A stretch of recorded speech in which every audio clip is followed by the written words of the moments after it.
থাকি ভারতবর্ষে পশ্চিমবঙ্গের রাজপুর এলাকায় আমরা থাকি। এই হচ্ছে আমাদের রাজপুরের ছোটোখাটো একটু ভিডিও। এরপর চলে এলাম রাজপুর বিপত্তারিণী মন্দিরে। এই হচ্ছে বিপত্তারিণী মন্দির। তোমাদের বাইরে থেকে বিপত্তারিণী মন্দিরটা পুরোটা দেখাচ্ছি। আমাদের বাড়ির কাছেই হচ্ছে বিপত্তারিণী মায়ের মন্দির। প্রতিদিন অনেক ভক্তের সমাগম হয় এই মন্দিরে। আর শনিবার মঙ্গলবার করে তো প্রচুর ভিড় হয়, পুজো দেওয়া হয় এবং প্রসাদও বিতরণ করা হয়। আর এই যে গেটটা, এটা হচ্ছে মেন গেট। ভেতরে গাড়ি পার্কিংয়ের জায়গাও আছে। এইবার চলে এলাম পঞ্চাননতলার মন্দির। বিপত্তারিণী মায়ের একদম মন্দিরের কাছেই। এইবার তোমাদেরকে যেটা দেখাচ্ছি সেটা হচ্ছে বড় ঠাকুরের মন্দির। এখানকার যাতায়াত ব্যবস্থা খুবই ভালো, গাড়ি ঘোড়া এটাও খুব অনেক রয়েছে, মানে কোনো অসুবিধা হয় না। এবার চলে এলাম হচ্ছে দুর্গা মণ্ডপে। এই যে মন্দিরটা দেখতে পাচ্ছ, এখানে প্রত্যেক বছর দুর্গা পুজো হয়। এইটা হচ্ছে ডাবর ফ্যাক্টরি আর হচ্ছে শালিমার ফ্যাক্টরি। এবার দেখো চলে এলাম, এখানে আছে দেখো বাচ্চাদের খেলার মাঠটা বিশাল বড়। এটা হচ্ছে রামকৃষ্ণ মিশন প্রশিক্ষণ কেন্দ্র। এটা হচ্ছে রামকৃষ্ণ মিশনের আয়ুর্বেদিক হাসপাতাল। এটা হচ্ছে রামকৃষ্ণ মিশনের কম্পিউটার ট্রেনিং সেন্টার।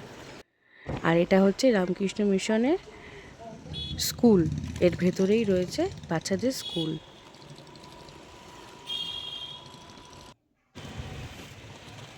এটা হচ্ছে রামকৃষ্ণ মিশনের ব্লাইন্ড বয়েজ একাডেমি। যারা চোখে দেখতে পায় না, এখানে তাদের শিক্ষা দেওয়া হয়। এবার চলে এলাম রামকৃষ্ণ মিশনের মন্দিরে। এটা হচ্ছে রামকৃষ্ণ মিশনের মেন মন্দির। এই বিভিন্ন রকমের খাদ্য খাবারের দোকান এখানে রয়েছে। আর এই রাজপুর চত্বরটা, রাজপুর এলাকাটা পুরোটাই নানান রকম মঠ মন্দির দিয়ে তৈরি আর কি বলতে গেলে। এখানে প্রচুর রকমের মঠ মন্দির রয়েছে।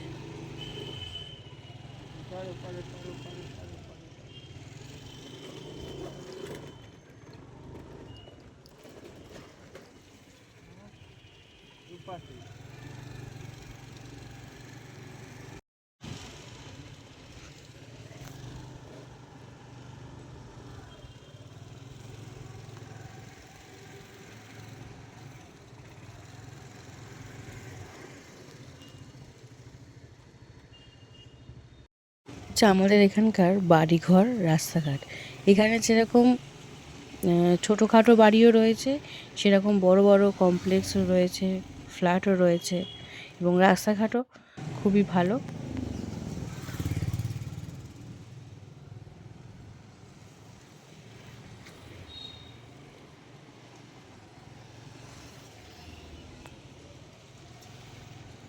তো এইবার আমি চলে এলাম আমার মেয়ের স্কুলের কাছাকাছি। আমার বাড়ি থেকে আমার মেয়ের স্কুল গাড়িতে লাগে 10 থেকে 12 মিনিট।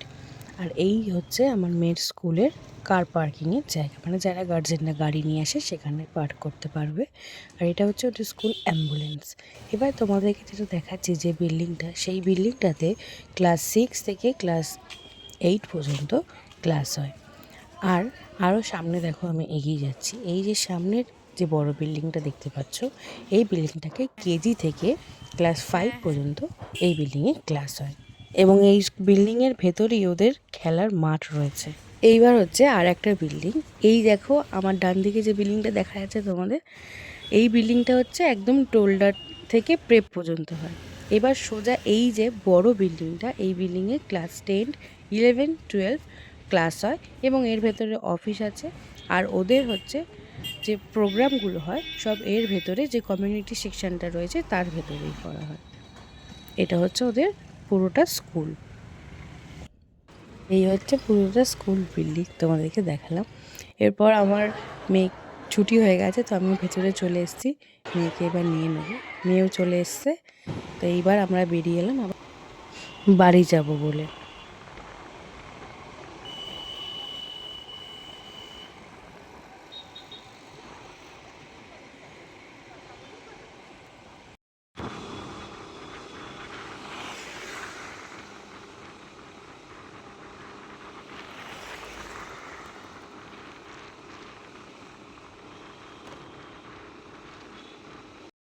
এটা হচ্ছে একটা শিব মন্দির, আমার বাড়ির খুব কাছে এই মন্দিরটা আছে।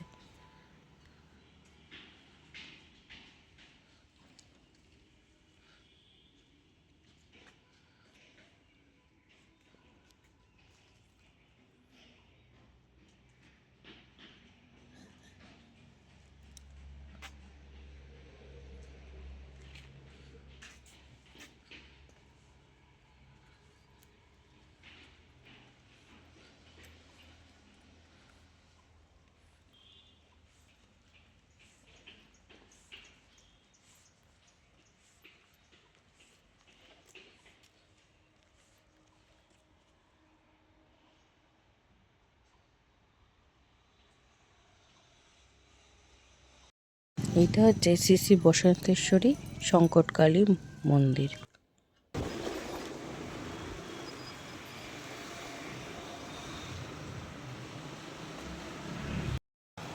এটা হচ্ছে আদি গঙ্গা। এবার আমি যাচ্ছি ভেতরে, তোমাদেরকে দেখাচ্ছি। তার পাশে দেখো এখানে হচ্ছে শীতলা মা, কালী মা, বড় ঠাকুর এবং পঞ্চদেব দেবীর মন্দিরও আছে। এবার তোমাদেরকে দেখালাম, এটা হচ্ছে আদি গঙ্গা। আর এখানে আছে হচ্ছে পঞ্চ শিব মন্দির।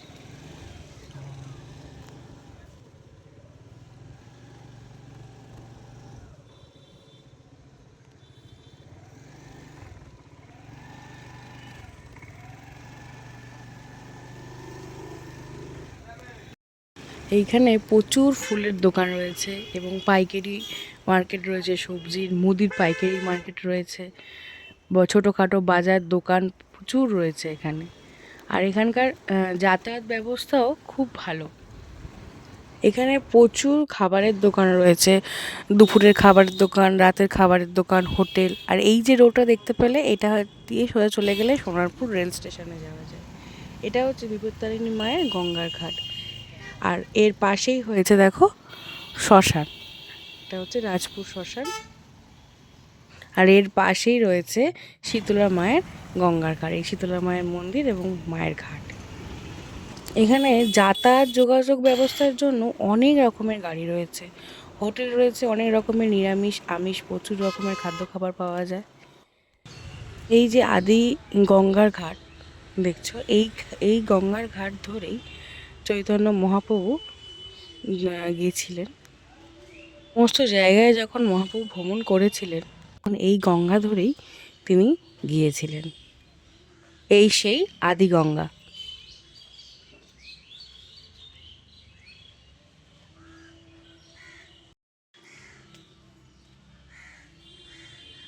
এখানে অনেক খেলার মাঠ আছে, স্কুল আছে, নার্সিংহোম আছে এবং পৌরসভাও রয়েছে।